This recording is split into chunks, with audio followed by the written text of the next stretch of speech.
The stench of smoke and whiskey hung in the air as Wyatt O'Connor stood on the train platform, clutching a crumpled letter in his weathered hands. The October wind of 1876 whipped across the plains of Laramie, Wyoming territory, carrying with it the promise of an early winter. Today was the day his life would change forever if the train ever arrived. "Any sign of her yet?"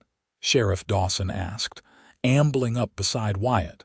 "Train's late," Wyatt replied, squinting at the distant horizon where the railroad tracks disappeared into nothingness. "Should have been here an hour ago." He'd been corresponding with Winifred Nelson for nearly 6 months. A Boston woman seeking escape from the suffocating confines of city life after losing her parents to influenza. A woman who'd agreed to marry a stranger him based on a handful of letters, and a daguerreotype that Wyatt knew didn't do him any favors.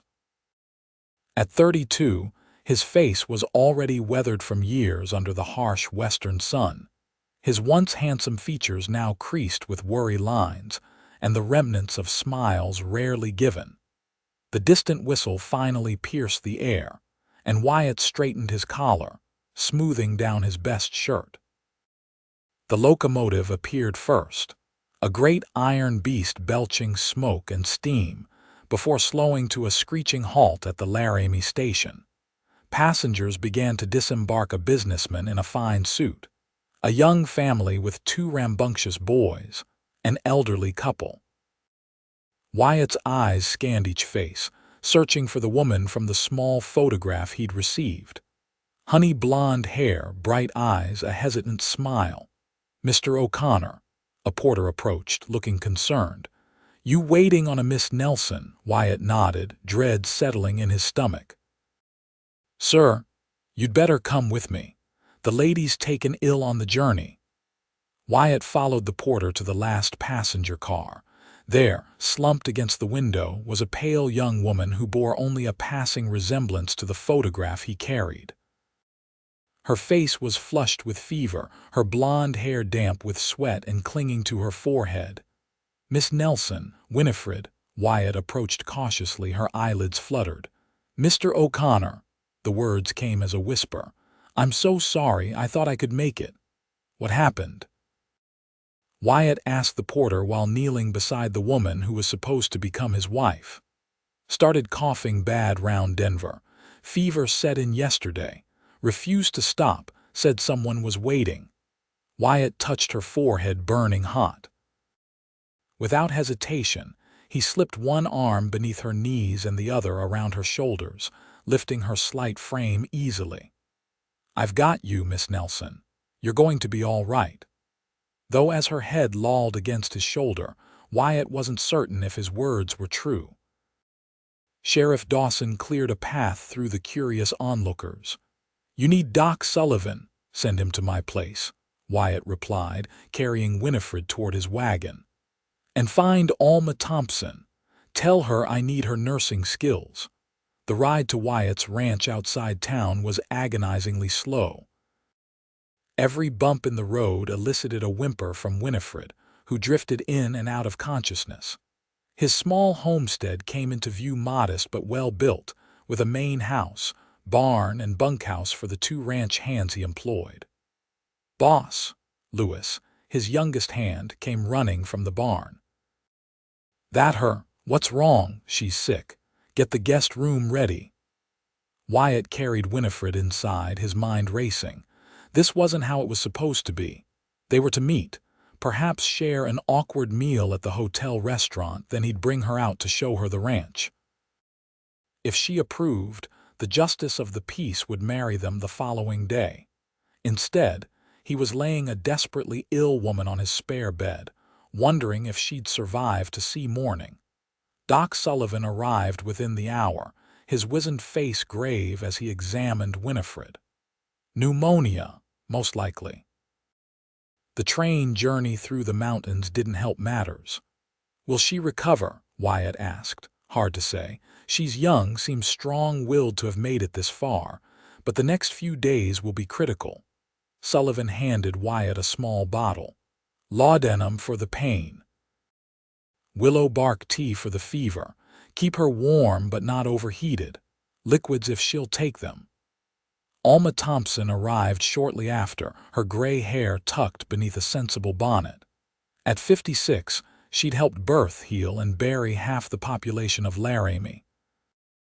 "I'll stay tonight," she said, already rolling up her sleeves. "You've got no business tending a young lady alone, mail order bride or not." Wyatt nodded gratefully. "Whatever she needs." That night he sat in the kitchen, listening to the occasional coughs and murmurs from the guest room. The woman he'd been writing to, whose words had begun to mean so much to him, might die without them ever having a proper conversation. Her letters had been thoughtful, sometimes wistful, often laced with a subtle wit that had made him smile. She'd written of her love of books, her dreams of open spaces, her desire for a life with meaning after losing everyone she loved to illness. The bitter irony that illness might claim her too wasn't lost on Wyatt. Near dawn, Alma emerged, her face drawn with exhaustion. "Her fever broke an hour ago. She's sleeping naturally now." Relief washed over Wyatt. "Thank you. Don't thank me yet. She's still weak as a newborn colt. Pneumonia takes weeks to recover from, and that's if there's no relapse." Alma fixed him with a stern look. "What are your intentions now?" "She's in no state to be a wife, and you've got no female kin to make this proper." Wyatt ran a hand through his dark hair.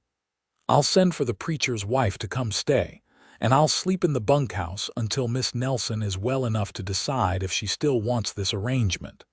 "Good man." Alma patted his arm. "I'll be back this evening. Try to get her to drink some broth if she wakes." For 3 days, Winifred drifted between consciousness and fevered sleep. Wyatt moved between the ranch work and the house, checking on her whenever possible. Mrs.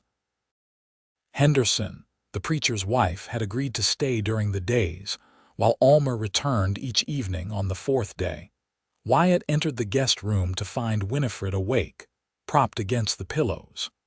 Her eyes, a clear blue he hadn't properly noticed before, focused on him with newfound clarity.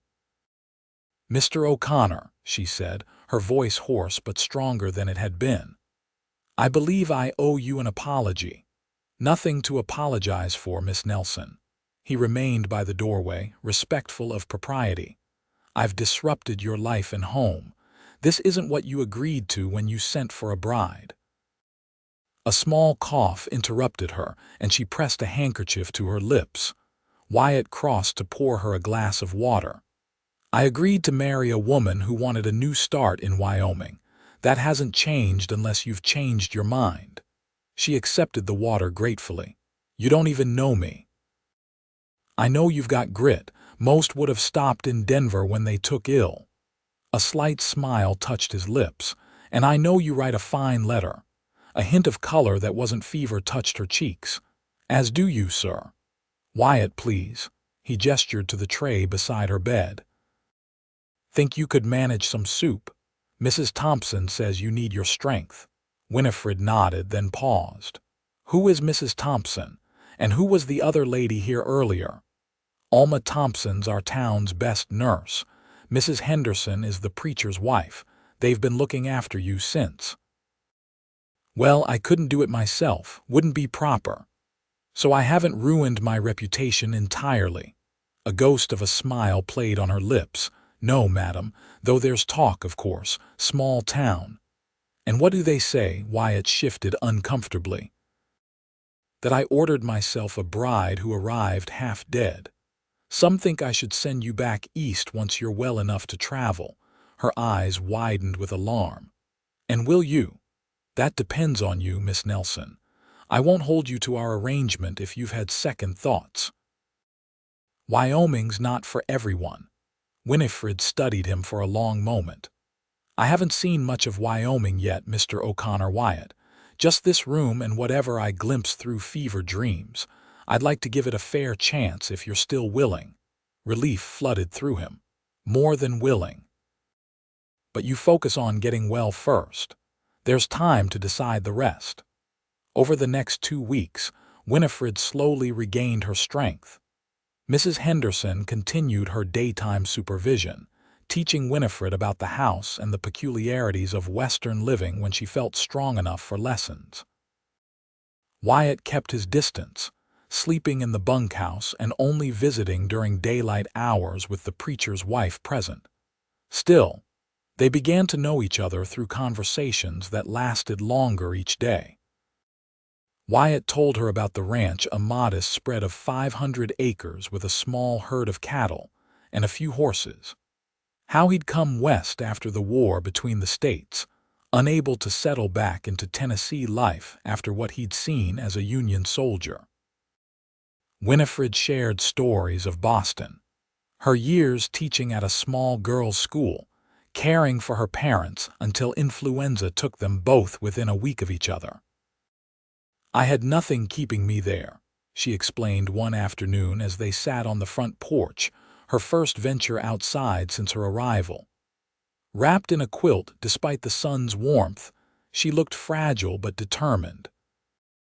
The school had younger teachers, the house held too many memories, and distant relatives who'd never bothered with us suddenly had opinions on what I should do with my life. And their opinion wasn't marry a stranger in Wyoming, Wyatt asked wryly. She laughed, a sound he was coming to treasure. "Cousin Harriet nearly fainted when I showed her your advertisement. She said only desperate women or those with questionable pasts became mail-order brides. And which are you? Desperate for adventure, perhaps?" Her eyes met his. "But my past is an open book. Dull reading, I'm afraid." "I don't find you dull, Winifred." "Winnie," she corrected. "My friends call me Winnie." "Winnie," he repeated, liking the way it felt. "Well, when you're strong enough, I'll show you the adventure you came for." True to his word, as October turned to November and Winnie's health continued to improve, Wyatt began showing her the ranch. First just short walks around the yard and garden, then to the chicken coop, where she delighted in collecting eggs, despite having never done such a task before. "You're a natural," he said as she carefully placed the brown eggs in her basket. "Hardly, but I'm a quick study." Her cheeks had regained their color, her blue eyes bright with interest rather than fever. "Will you show me the horses tomorrow? I've always wanted to learn to ride." "You've never ridden?" Wyatt was surprised. "Boston ladies take carriages or the streetcar." She straightened her skirt. "But I don't want to be a Boston lady anymore." The next day he introduced her to Daisy, the gentlest mare in his small stable. Winnie approached the horse with a mixture of trepidation and determination. "She's enormous," she whispered, though she reached out a tentative hand to stroke Daisy's velvety nose. "She's actually on the small side," Wyatt said, amused. "But we'll start with just getting you comfortable around her. No riding until Doc Sullivan says you're fully recovered." Winnie spent that week visiting the stable daily, bringing apple slices and learning how to groom Daisy under Wyatt's patient instruction. Her enthusiasm was infectious, and Wyatt found himself looking forward to their time together in a way that surprised him. One evening, as they sat by the fire after Mrs. Henderson had retired for the night, she still stayed as chaperone, though she'd begun to relax her vigilance. Wyatt broached the subject that had been weighing on his mind. "Thanksgiving's coming next week," he said, watching the flames dance. "Folks in town are having a community dinner. I thought, if you're feeling up to it, we might attend together." Winnie looked up from the book she'd been reading. "As what exactly, beg pardon, would we attend as? What, a courting couple, a promised couple? Or simply as a man and his mail-order bride who hasn't quite decided if she's staying?" There was no accusation in her tone, just genuine curiosity. Wyatt considered his words carefully. "I'd like us to attend as two people getting to know each other, with the understanding that marriage is still on the table if that's what we both want. But I won't rush you, Winnie, Not after everything. She closed her book, marking her place with a ribbon. You've been more than patient, Wyatt. Most men would have either sent me packing or insisted on the wedding as soon as I could stand. I'm not most men. No, she agreed softly. You're not, and that's why I'd be honored to attend Thanksgiving dinner with you. The Thanksgiving gathering in Laramie's small town hall was a boisterous affair. Nearly every family had contributed something to the long tables laden with food. Wyatt felt a surge of pride as he escorted Winnie inside, noting how heads turned to observe them. She'd regained enough weight that her dress, one of the few she'd brought with her, fitted properly again. Her blonde hair was arranged in a simple but elegant style, and though she still tired easily, there was a healthy glow about her. "Everyone's staring," she murmured as they found seats. "They're curious. You're the first new face in months," he leaned closer. "And you're worth staring at." A blush colored her cheeks. "Flatterer." Mayor Jenkins made a brief speech of welcome and blessing before the feast began. As they ate, various townsfolk stopped by to introduce themselves. Wyatt noted with approval how Winnie handled each conversation with grace, neither hiding her Eastern background nor apologizing for it. "So, Miss Nelson," Mrs. Peterson, the general store owner's wife, said with barely disguised curiosity, "will we be hearing wedding bells soon?" Before Winnie could answer, Wyatt intervened. "We're taking our time, Martha, getting acquainted proper-like." The woman replied, clearly dissatisfied. "Well, don't take too long. Good men are scarce out here." After she left, Winnie touched Wyatt's arm lightly. "Thank you for that." "For what?" "Not pressuring me, not making me explain myself." He covered her hand with his own briefly. "You don't owe anyone explanations, least of all the town gossips." As the evening progressed, the tables were cleared away for dancing. A small group of musicians, a fiddler, a man with a guitar, and another with a harmonica, struck up a lively tune.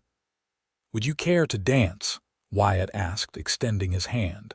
"Just one. Don't want to tire you out." When he hesitated, "I should warn you, I've only ever danced at formal occasions." "Nothing like this." "Then it's high time you learned." He led her to the edge of the dancing area. "Just follow my lead." The dance was a simple one, nothing like the complex waltzes of Eastern ballrooms. Wyatt kept it slow, mindful of Winnie's still recovering stamina. Her hand felt small in his, her waist delicate beneath his other palm. As they moved together, something shifted between them, a moment of connection deeper than their letters or conversations had created. "I think I like Western dancing better," Winnie said as the music ended, her eyes bright. "Why's that?" "It feels more honest somehow, less about showing off and more about joy." He nodded, understanding exactly what she meant.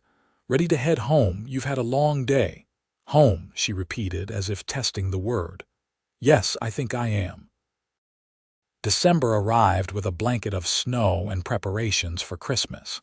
Winnie had fully integrated into the household routine, cooking meals that improved with each attempt, learning to manage the wood stove, and helping with the indoor chores. Mrs. Henderson still spent most days at the ranch, but her presence felt more formality than necessity now. Wyatt continued sleeping in the bunkhouse despite the increasing cold. His ranch hands, Lewis and Thomas, teased him good-naturedly about his self-imposed exile. "Boss, you're the only man I know who's got a pretty woman in his house and chooses to bunk with us ugly mugs," Thomas said one evening as they played cards. "It's called respect," Wyatt replied, sorting his hand. "Besides, nothing's settled yet." Lewis shook his head. "The way she looks at you when you're not watching, I'd say it's pretty settled." The comment stayed with Wyatt, warming him more than the pot-bellied stove in the corner. Did Winnie look at him that way? He'd been so careful not to pressure her, to give her space to heal and adapt, that he'd perhaps missed the signs that she was ready for more.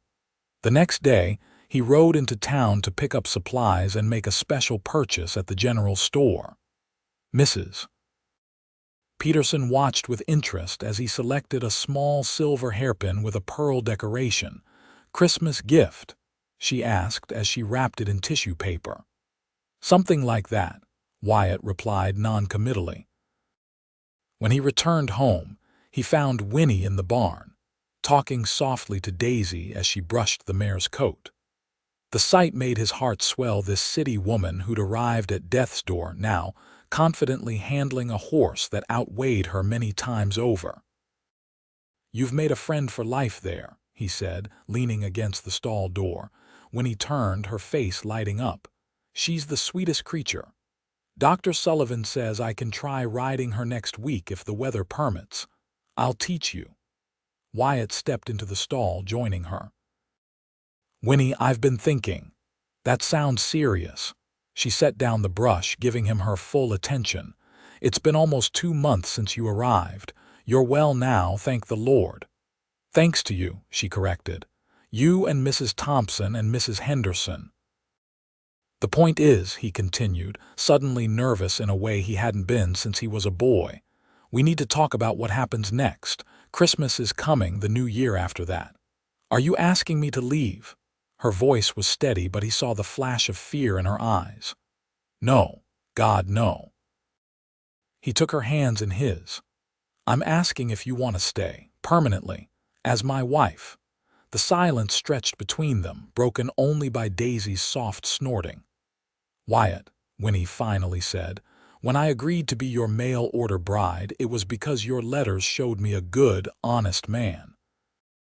Someone who wanted a partnership, not just a housekeeper or other things. These 2 months have only confirmed what I suspected." "But," he prompted, hearing the hesitation, "but I came here expecting a business arrangement of sorts, practical, sensible, and now—" She looked down at their joined hands. "Now I find myself hoping for more than that. I don't want a marriage of convenience anymore. I want a love match.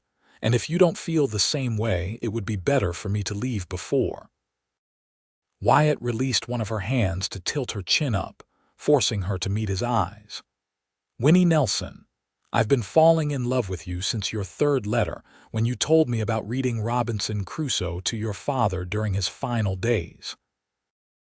I fell deeper when you arrived sick and still apologized for the inconvenience. And every day since, watching you fight to recover, to adapt, to build a place for yourself here, I've been falling still." Tears welled in her blue eyes. "Truly, I've never been more certain of anything." Slowly, giving her every chance to pull away, Wyatt leaned down and brushed his lips against hers. The kiss was gentle, tentative there first.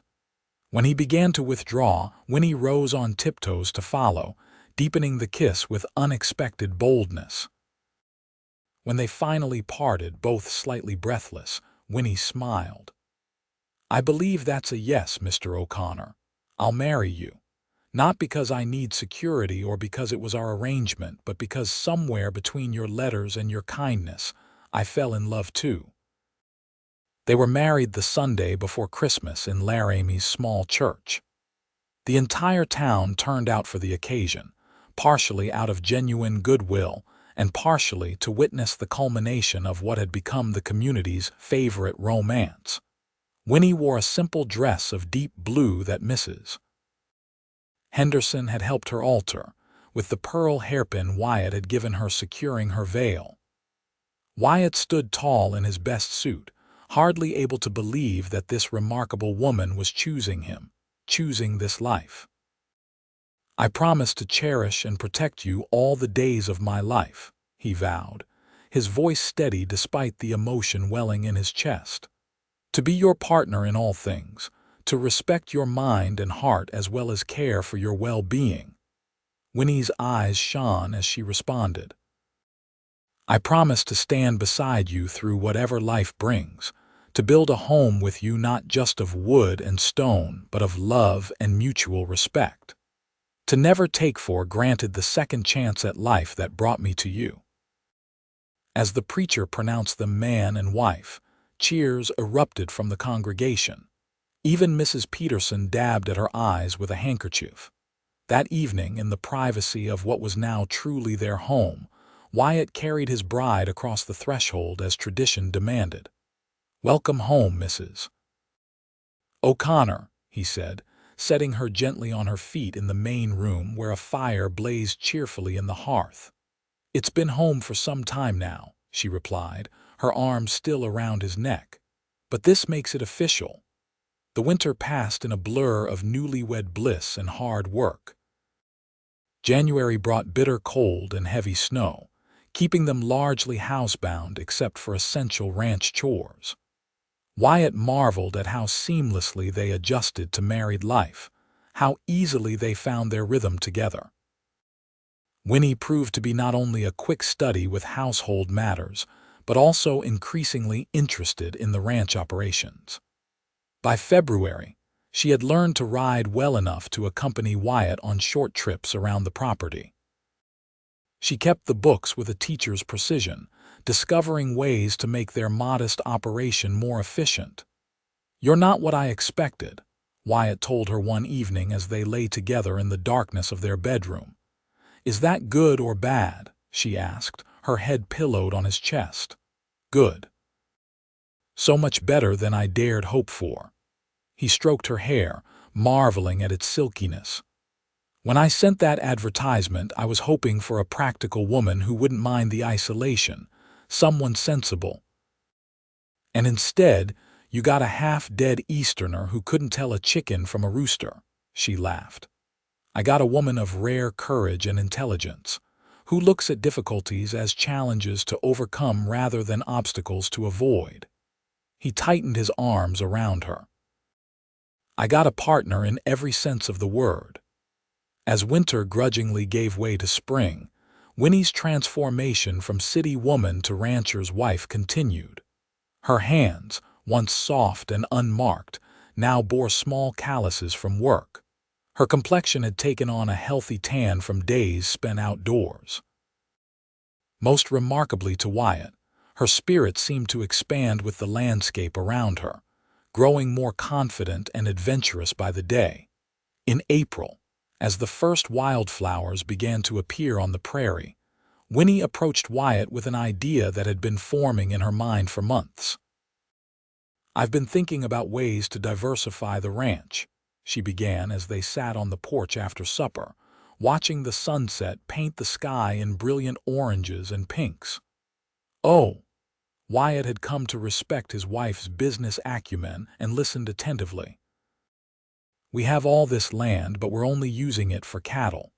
What if we reserved an acre or two for crops, not just for our own use but to sell in town? Fresh vegetables fetch a good price, especially early in the season." Wyatt considered this. "Farming's different from ranching." "I don't know the first thing about growing crops commercially." "I do," Winnie said eagerly. "Well, the theory at least. My father was an amateur botanist. I grew up reading his books, helping with his experiments. With some practical adjustment for the Wyoming climate, I think I could make it work." The enthusiasm in her voice was impossible to resist. "All right," he agreed. "We'll start small, see how it goes, but you'll need help.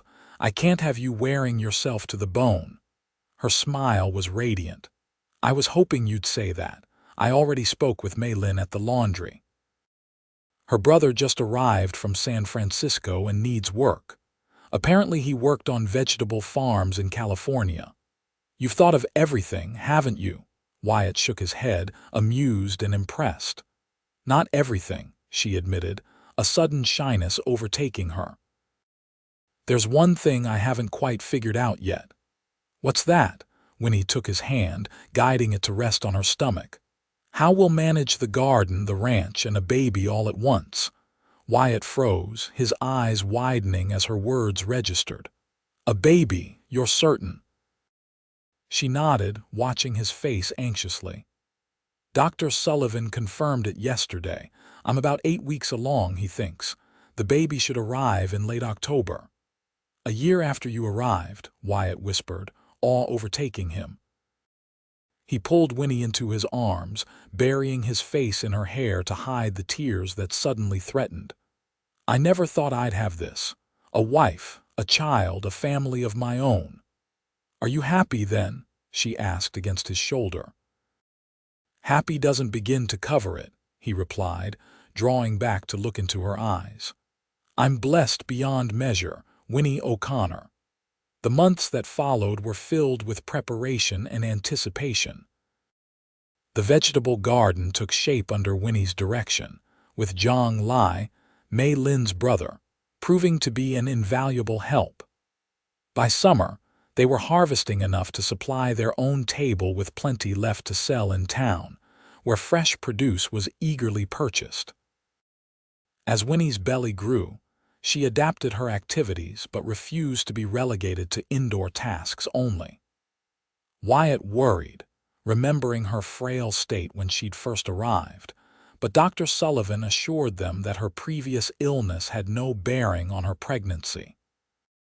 "She's as healthy as any woman I've seen," the doctor declared after an August checkup. "Strong as a mountain oak now, but I'd still ease up on the horseback riding, Mrs. O'Connor." The baby's impending arrival brought the community together in a way Winnie hadn't expected. Women who had been politely distant now visited regularly, bringing advice, hand-sewn baby clothes, and time-tested remedies for pregnancy discomforts. Alma Thompson, in particular, became a frequent visitor and trusted confidante. "They needed to see that you were staying," Alma explained during one visit as they prepared baby clothes. "Too many women come west and can't handle it. They leave their men broken-hearted or worse, but you not only stayed, you thrived." By September, the nursery was ready, a small room adjacent to the main bedroom that Wyatt had personally renovated, adding a window to catch the morning light and shelves for toys and books. He'd ordered a rocking chair from back east, surprising Winnie with its arrival in early October. "It's beautiful," she exclaimed, running her hands over the polished wood. "How did you manage it?" "Had it shipped to Cheyenne, then brought over by wagon," he explained, pleased by her reaction. "A woman needs a proper place to rock her baby." October arrived with crisp air and golden aspen leaves. The ranch was prepared for winter, with the garden harvested, meat smoking, and pantry well stocked. Winnie, now heavily pregnant, spent more time indoors, putting the final touches on baby clothes and reading the books on childcare Alma had lent her.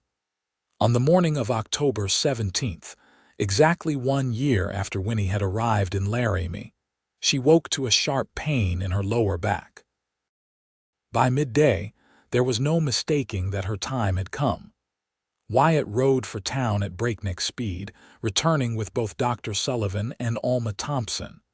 "First babies often take their time," Alma reassured Wyatt as she shooed him from the bedroom.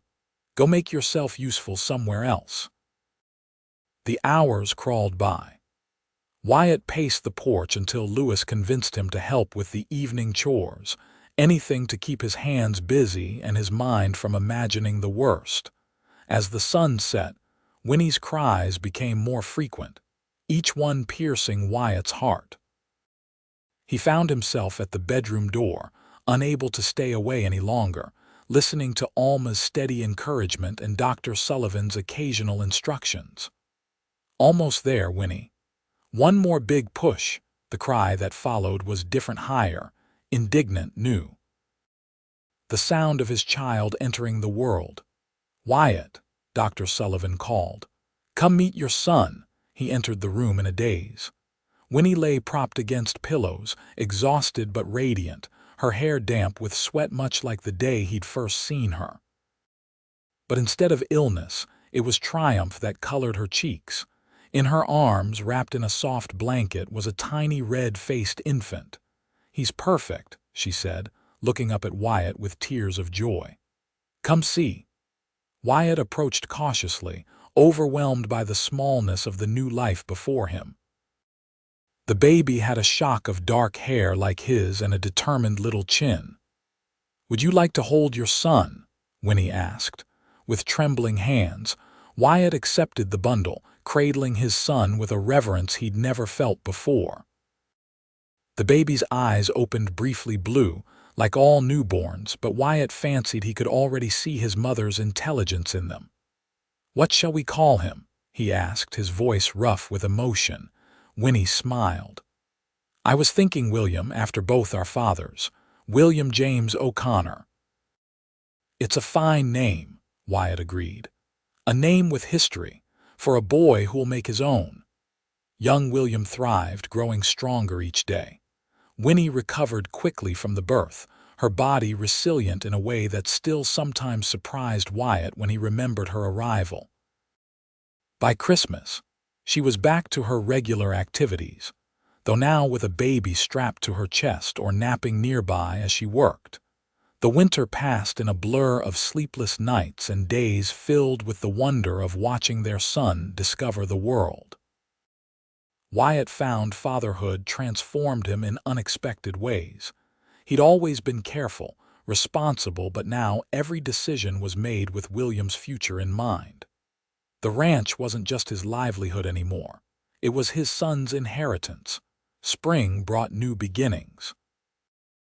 The garden expanded under Zhang Li's capable management, with Winnie overseeing from a distance while focusing more on the household and William. Their profits from the previous year allowed them to purchase additional cattle, growing their herd to a respectable size. By William's first birthday, the O'Connor Ranch had become one of the most prosperous small operations in the region. Their hybrid approach, cattle ranching supplemented by market gardening, drew interest from other struggling ranchers. Wyatt found himself reluctantly dispensing advice, uncomfortable with the attention but proud of what they'd accomplished. The celebration of William's birthday coincided with the anniversary of Winnie's arrival in Laramie. Friends from town and neighboring ranches gathered to mark both occasions, marveling at the healthy, curious boy who'd been born exactly a year after his mother had arrived at death's door. "If someone had told me 2 years ago that I'd be here," Winnie said to Wyatt as they watched William being fussed over by Alma Thompson, married to a Wyoming rancher, mother to his son, helping run a successful ranch, "I'd have thought them mad. No matter than if someone had told me I'd find everything I never knew I wanted in a half-dead mail-order bride," Wyatt replied, slipping an arm around her waist. She leaned into him, comfortable in the casual affection they now shared. "Do you ever wonder what would have happened if I hadn't gotten sick on the journey? If I'd arrived healthy and we'd married right away?" "I think about it sometimes," he admitted. "We might have had a more conventional start, but I wouldn't trade what we have now for anything. Nursing you back to health, it gave us time to truly know each other, to build something real. Something enduring," she agreed, turning in his arms to face him. "Wyatt, there's something I need to tell you, something wonderful." His heart skipped a beat, recognizing the look in her eyes. "Winnie," she nodded, confirming his suspicion. "Dr. Sullivan says the baby should arrive in early spring, another addition to our family." Joy surged through him. "Have I told you today how much I love you, Winifred O'Connor?" "You have," she said, rising on tiptoes to kiss him softly. "But I'll never tire of hearing it." As they rejoined their guests, Wyatt marveled at the twists of fate that had brought them to this moment. A desperate advertisement, a woman brave enough to answer it, a journey that nearly ended in tragedy but instead became the foundation of their love. What had begun as a practical arrangement between strangers had blossomed into the deepest connection of his life. 5 years later, the O'Connor Ranch had doubled in size.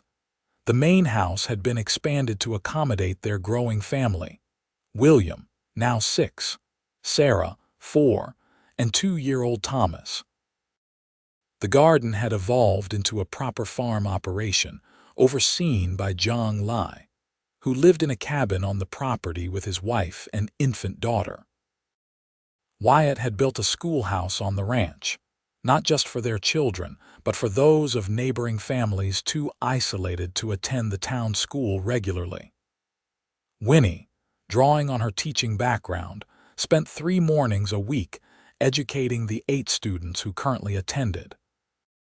Their marriage had deepened with each passing year, the early awkwardness replaced by a partnership so seamless that visitors often commented on how they seemed to communicate without words. They still exchanged letters, occasionally notes left on pillows when one had to travel without the other, reminders of where their story began. On a crisp autumn evening, much like the one when Winnie had first arrived, they sat on their expanded porch watching the children play in the yard. William was teaching Sarah to throw a lasso, while Thomas toddled after them, determined to keep up with his siblings. "I got a letter from Boston today," Winnie said, her hand finding Wyatt's as it always did when they had a quiet moment. "Cousin Harriet finally stopped asking when I'm coming to my senses and returning east," Wyatt chuckled. "Only took her 6 years to realize you're here to stay. She's coming to visit next summer," Winnie continued.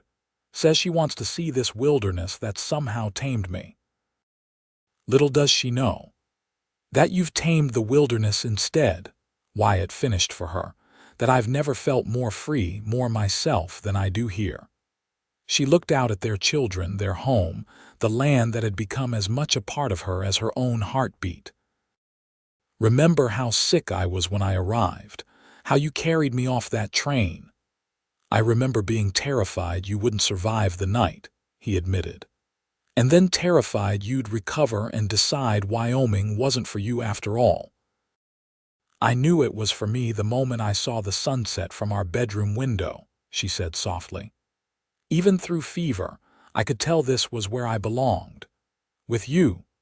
Wyatt lifted her hand to his lips, kissing it with the same reverence he'd shown on their wedding day. "When I sent for a mail-order bride, I thought I was seeking a practical solution to loneliness. I never imagined I'd find the other half of my soul. Even if she arrived too sick to stand," Winnie teased, "especially then."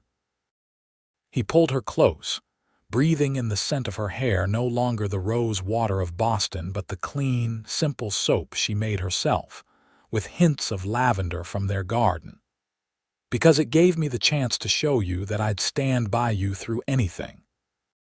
And you did the same for me, 1,000 times over since."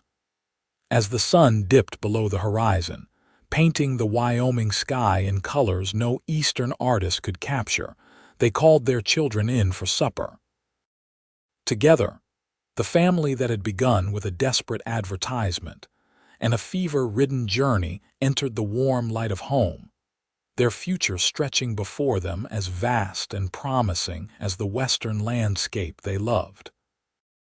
The mail-order bride who had once been too sick to stand now stood tall and proud, her life built on the foundation of a love that had healed her in ways no medicine could. And the lonely rancher who had nursed her back to health had found in her not just a wife, but a reason to believe in second chances and the endless possibilities of the heart.